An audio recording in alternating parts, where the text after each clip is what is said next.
Hello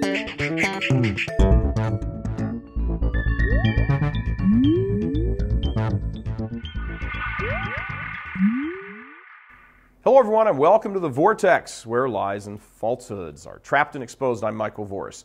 What is truth? We hear those words rebounding off the walls and down the halls of history again this Holy Week. The pragmatic, blunt, rhetorical question from Pontius Pilate directed toward truth himself.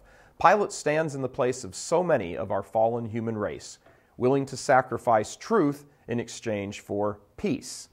As we heard in Matthew's account on Palm Sunday, he feared a riot was breaking out, that the peace would be disturbed, so to the lions of threatened violence, he surrendered the truth, hoping for peace. In the end, he was left with neither. Our Holy Father puts this most eloquently when he speaks of Pilate ignoring the truth in exchange for peace. He says, quote, "Perhaps this was how he eased his conscience. For the time being, all seemed to be going well. Jerusalem remained calm. At a later date, though, it would become clear that peace, in the final analysis, cannot be established at the expense of truth." What is truth? Pilate was not alone in dismissing this question as unanswerable and irrelevant for his purposes. Today, too, in political argument and in discussion of the foundations of law, it is generally experienced as disturbing. Yet if man lives without truth, life passes him by. Ultimately, he surrenders the field to whoever is the stronger. End quote. Those words from our Holy Father. Pilate answered his own question, what is truth? To him, truth was that which is able to be sacrificed on the altar of the greater cause, whatever that cause might be. Pilate had no regard for truth. He regarded the rule of law much more, the rule that the end justifies the means, that he would determine what the proper end should be, and truth would not deter him from achieving that end. But there are many modern-day Pilates, just as there have been before, marching down the arches of history. Most have come and gone without a drop of ink being spilled in their memories. They were and are those who deny the truth to advance their cause of murder, those who resort to not just murder of the body, but murder of truth itself. For some, an end to truth becomes their means to substitute a new truth in its place. These people are dastardly, and too often all of us have pitched a tent in this camp. But there are others even more roguish, enveloped in evil, who murder the truth simply because they hate it.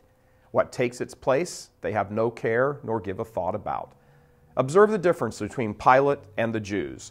Pilate agreed to murder the truth to suit the ends of his earthly peace. The Jewish leaders murdered the truth because they hated him, not because of some greater cause. He knew them, and they knew he knew them. He said, "You belong to your father, the devil, and there is no truth in him." Our blessed Lord looked Pilate squarely in the eyes and said he was guilty, but he who handed him over to him was guilty of the greater crime. So what do we have here at Gabbatha, the stone pavement of Pilate's judgment bench? We have those who ignore the truth, blinding themselves to it for the mistaken sense of a greater cause.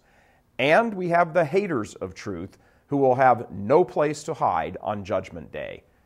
The difference is between those who can be forgiven because they still possess in the recesses of their souls some measure of charity, however small, and those who cannot be forgiven because they hate the truth.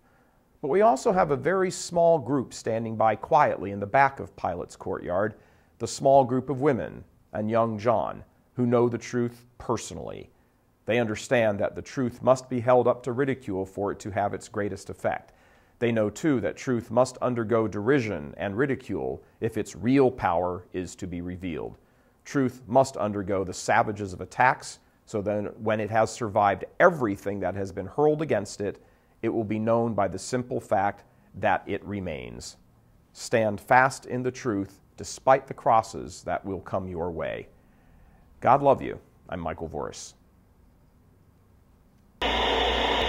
Please help us keep delivering these kinds of messages that so desperately need to be heard and acted on. Join RealCatholicTV.com today as a premium subscriber. Become immersed in the faith established by Jesus Christ. The Catholic Church is the only hope against evil because that is its God-given mission. As our Lord said, apart from me, you can do nothing. Join RealCatholicTV.com today as a premium subscriber and come to learn and love Christ more deeply.